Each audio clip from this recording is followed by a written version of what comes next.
They told you walking every day would keep you young, that it was the best thing you could do for your body after 70.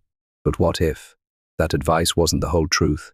For millions of older adults across America, walking has become a daily ritual, a trusted routine that symbolizes health, discipline, and independence. But recent medical insights are painting a very different picture, and it's not about walking being bad. It's about what walking alone can't do. If you're over 60 and want to stay strong, sharp, and independent for years to come, this might be the most important video you watch all year. Because today, we're diving into the real science of aging well, and why walking, while good for your heart, may be quietly failing you in other critical ways.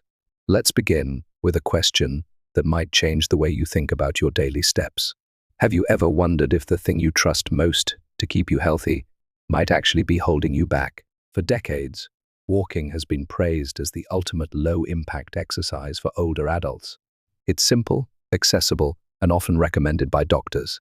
Seniors across the country lace up their sneakers and head out for daily walks, believing it's the single best way to stay fit and independent. But what if that belief, though well-intentioned, is incomplete or even misleading? New research and medical insight reveal a surprising truth. Walking, while incredibly beneficial for heart health and mental clarity, is not enough to maintain the physical resilience we need after 70. In fact, relying solely on walking can actually speed up age-related decline in some critical areas of health, particularly muscle strength, balance, posture, and joint stability. Why? Because walking tends to be a repetitive, predictable motion that doesn't challenge the full range of movement your body requires to stay fully functional. It's like brushing only one side of your teeth, better than nothing, but far from complete. Let's consider Helen, a 74-year-old retired librarian in Minnesota. For years, she walked a mile every morning through her neighborhood park, proud of her dedication. But slowly, she noticed she was having trouble lifting grocery bags, climbing stairs, and even standing up from her favorite recliner. "I thought I was doing everything right," she said, until a fall in her kitchen revealed how much strength and stability she had lost, despite her daily walks. She's not alone. According to the National Institute on Aging, people lose up to 5% of their muscle mass every decade after age 30, a condition known as sarcopenia.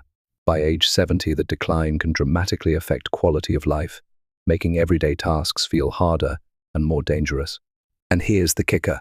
Walking does very little to slow that loss, unless it's paired with other, more targeted forms of movement. This isn't a call to stop walking. It's a wake-up call to expand how we think about movement in our later years. Walking is a great start, but it's not the whole story. If we want to stay strong, independent, and pain-free, we have to move smarter, not just more. In the next section, we'll uncover the first and perhaps most overlooked piece missing from most seniors' routines, the kind of strength training that can rebuild your body from the inside out. What's been your experience with walking? Has it helped, or have you noticed signs that something might still be missing? When was the last time you felt completely steady on your feet? Many older adults assume that if they can walk around the block or do a lap in the grocery store without falling, their balance must be fine. But what if that sense of stability is an illusion? What if your balance is quietly fading, and you won't realize it until it's too late? That's the danger. Balance doesn't disappear overnight. It slips away slowly, silently. Your body is brilliant at compensating until one day, it's not. One unexpected step off a curb, one slippery kitchen floor, and suddenly you're on the ground, wondering how it happened so fast. According to the CDC, 1 in 4 adults over 65 experiences a fall every year, and falls remain the leading cause of injury-related hospital visits in older Americans. What's even more concerning? Many people never fully recover their mobility or independence afterward. Yet fewer than half tell their doctor they've fallen often out of embarrassment or fear of being judged.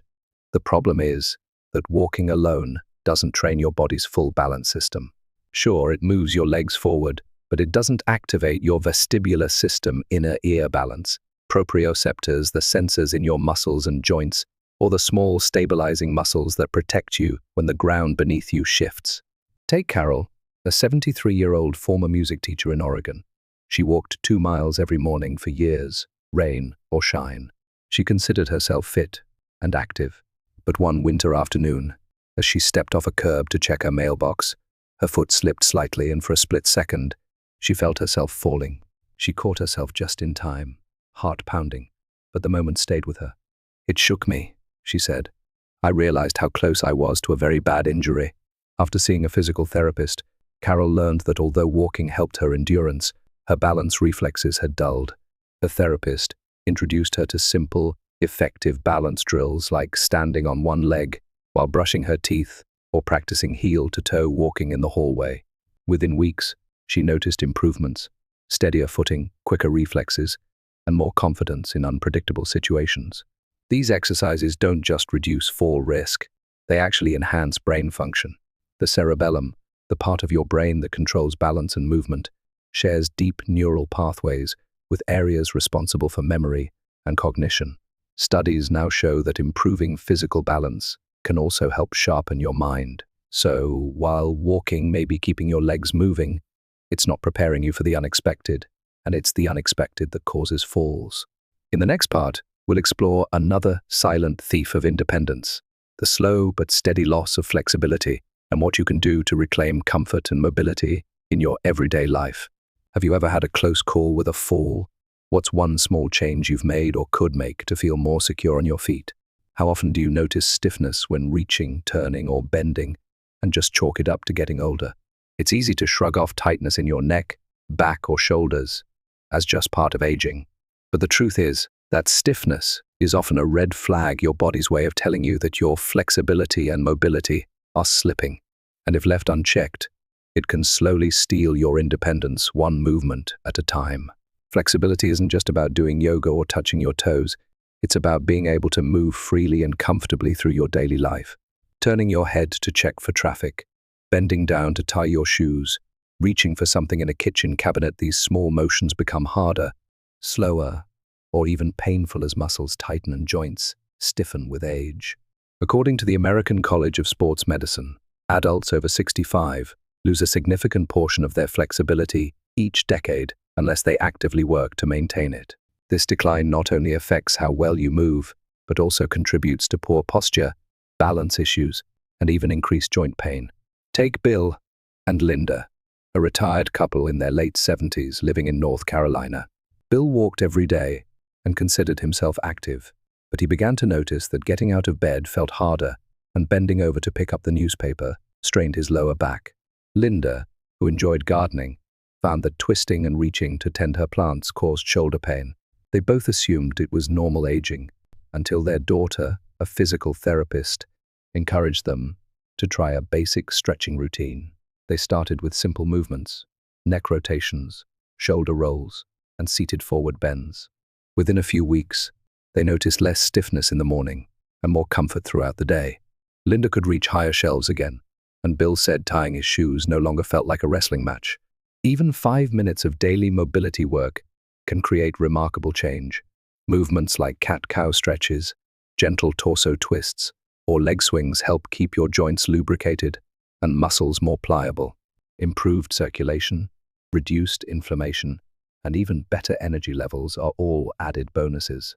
Flexibility also plays a powerful preventive role. When your muscles and joints move freely, your body is better able to respond to sudden movements, reducing your risk of falls or strains. And when you feel looser and more mobile, you're more likely to stay active, creating a positive cycle of movement and vitality.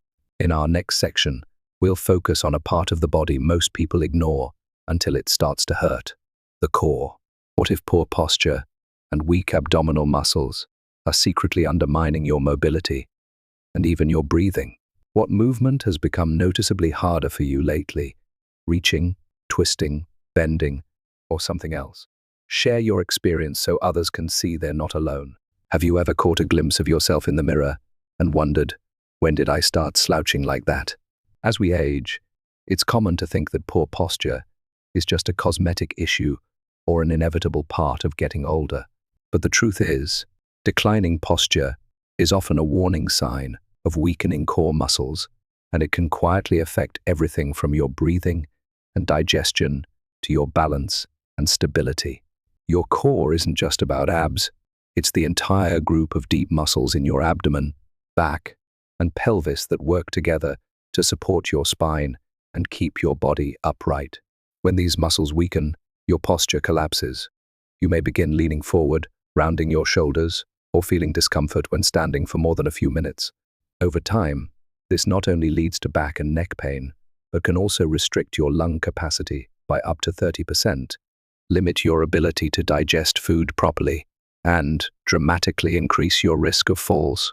Consider Jane, a 76-year-old retired school counselor in Pennsylvania. She had always been a faithful walker 3 miles every morning, rain or shine. But over the past few years, her upper back had begun to ache constantly. She noticed in family photos that she looked shorter, more hunched. Even standing in line at the grocery store became uncomfortable. It wasn't until her doctor performed a posture test, asking her to stand with her heels, back, and head against the wall, that she realized how far her alignment had shifted. Her core muscles had grown too weak to support her frame. Thankfully, you don't need a gym membership or fancy machines to strengthen your core. In fact, simple exercises done at home like pelvic tilts while watching TV, gentle abdominal bracing while standing in line, or posture resets using a wall can make a tremendous difference. These small, consistent movements help retrain your body to stand tall and reduce strain on your spine. Improving your posture is about more than appearance. Research from the Journal of Physical Therapy Science shows that seniors who engage in regular core activation exercises report significantly reduced back pain, improved breathing, and even better balance scores in clinical tests. A strong core creates a stable platform for your lungs to expand, your digestive system to function, and your limbs to move safely and efficiently. Posture is power, and it's never too late to reclaim it. In the next section, we'll take a closer look at one of the most surprising discoveries: how walking, despite its benefits, can actually accelerate joint damage, and what you can do to move without pain. Have you noticed changes in your posture, or found yourself avoiding standing for long periods? What's helped, or what challenges are you still facing? Have you ever finished a walk feeling more sore than energized, and wondered if it was doing more harm than good?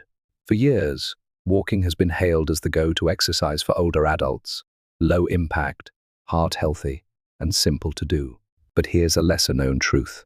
Not all walking is joint-friendly, especially after 70.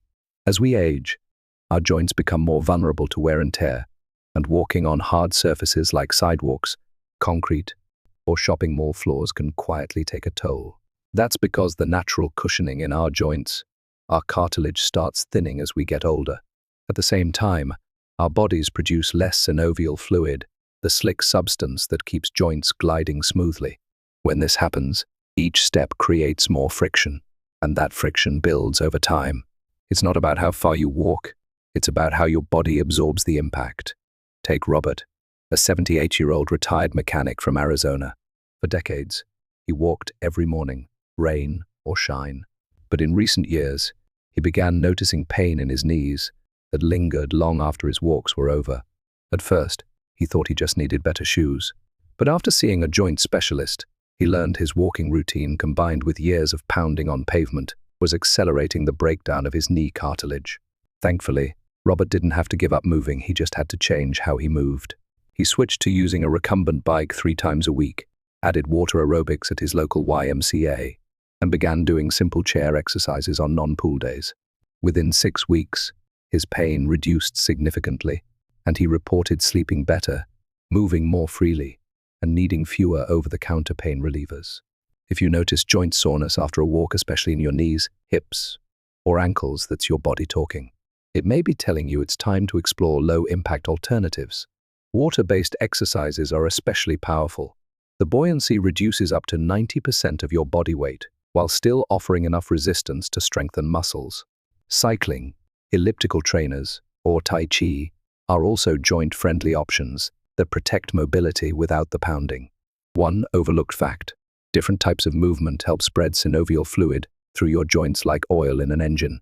When your movement is varied rather than repetitive and high impact, you nourish the joint spaces and reduce inflammation. The benefits go beyond pain relief. Seniors who engage in joint-friendly exercises often report improved energy, greater freedom of movement, and less reliance on pain medications. In fact, a 2022 study from the Journal of Aging Research found that older adults who transitioned from walking-only routines to mixed low-impact movement had 35% fewer joint-related complaints within just 3 months. So, while walking is still a valuable part of your day, it shouldn't be the only way you stay active. Your joints deserve a smarter strategy, one that strengthens without strain. Up next, we'll bring all the pieces together into a simple weekly plan you can follow to age with strength, confidence, and comfort. Have you ever noticed discomfort in your joints after walking? What alternatives have you tried or are curious to explore? What if the key to moving better after 70 wasn't doing more, but doing the right things more consistently? By now, it's clear that while walking offers benefits, it simply doesn't cover all the bases needed for long-term strength, balance, and independence. That's why building a holistic movement routine, one that targets all 5 essential areas, is one of the smartest and most empowering steps you can take in your 70s and beyond. When you combine strength, balance, flexibility, core stability, and joint-friendly cardio, you're not just preventing decline, you're actively creating a stronger, more capable body. And it doesn't take hours a day or fancy equipment, just a focused, consistent approach that works with your body, not against it. Take Margaret, a 72-year-old grandmother from Ohio. She'd always been active, walking 2-3 miles a day and gardening regularly. But she started experiencing fatigue, stiffness, and nagging back pain that made everyday tasks harder. Her daughter, a physical therapist, suggested that walking alone wasn't enough and helped her build a more balanced weekly plan. They added 2 short strength sessions per week, using resistance bands, 5 minutes of daily balance drills, a morning stretch routine, and 1 low-impact cardio class at the local senior center. Within 6 weeks, Margaret noticed her posture improving, her sleep deepening, and her confidence rising. She said, "I'm not just moving more, I'm moving better, and I feel like myself again." Here's a simple weekly framework to help guide your own journey. Strength training 2 to 3 times per week. Use light weights, resistance bands, or bodyweight exercises like squats and wall push-ups. Balance training daily for 5 to 10 minutes. Stand on one leg while brushing your teeth, or walk heel to toe down a hallway. Flexibility work at least 3 days per week. Stretch your neck, shoulders, hips, and legs regularly. Chair yoga is a great option. Core activation daily. Practice gentle pelvic tilts, abdominal bracing, and wall posture resets. Joint-friendly cardio 3 to 5 times per week.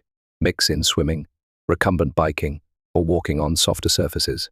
This well-rounded approach doesn't just improve physical ability, it boosts confidence, mood, and overall quality of life. And perhaps most importantly, it helps you stay independent longer, doing the things you love with the people who matter most. In our final section, we'll tie everything together and talk about how you can begin today, no matter your current level of fitness. What part of your weekly routine could use more balance? Which of these 5 areas feels most neglected in your own movement habits? What if aging didn't mean slowing down, but leveling up physically, mentally, and emotionally? The biggest myth about growing older is that decline is inevitable. While it's true that our bodies change with time, science continues to show that we're far more adaptable than we give ourselves credit for. And when we take a proactive, balanced approach to movement, we can age not just with dignity, but with strength, energy, and purpose. Throughout this journey, we've explored how walking, while beneficial, isn't enough on its own. We've uncovered how strength training helps preserve independence, how balance drills can prevent falls, how flexibility protects your daily comfort, how core strength supports your posture and breathing, and how joint-friendly movement reduces pain and keeps you going longer. When you put it all together, something powerful happens. You stop reacting to aging and start leading it. Consider the story of Thomas and Yvonne, an active couple in their 70s living in California. They used to believe daily walks were all they needed to stay healthy. But after a few falls, increasing back pain, and growing stiffness, they realized they needed more. With help from a local wellness coach, they created a weekly plan that included strength exercises, gentle yoga, balance routines, and water aerobics. 6 months later, not only had they regained their energy, they were hiking trails with their grandkids again. They didn't reverse aging, They just stopped surrendering to it. And so can you. Aging well isn't about doing everything at once. It's about making intentional choices. Picking one area to start strength, balance, flexibility, posture, or joint care, and building from there. Every small step adds up. In fact, a 2023 report from the National Institute on Aging showed that older adults who incorporated multidimensional movement routines were 45% more likely to maintain independence over a 3-year period compared to those who focused only on walking. That's not just data, it's a roadmap for living better, longer. So ask yourself, what's one change you can start with today? Whether it's adding 5 minutes of stretching, practicing balance while brushing your teeth, or lifting soup cans while watching TV, your body will notice, and your future self will thank you. If this message resonated with you, consider sharing it with a friend or family member. Sometimes, all it takes is a new perspective to change a life. Which of the 5 areas we've explored feels most important for you right now, and what's one small thing you're willing to do about it this week?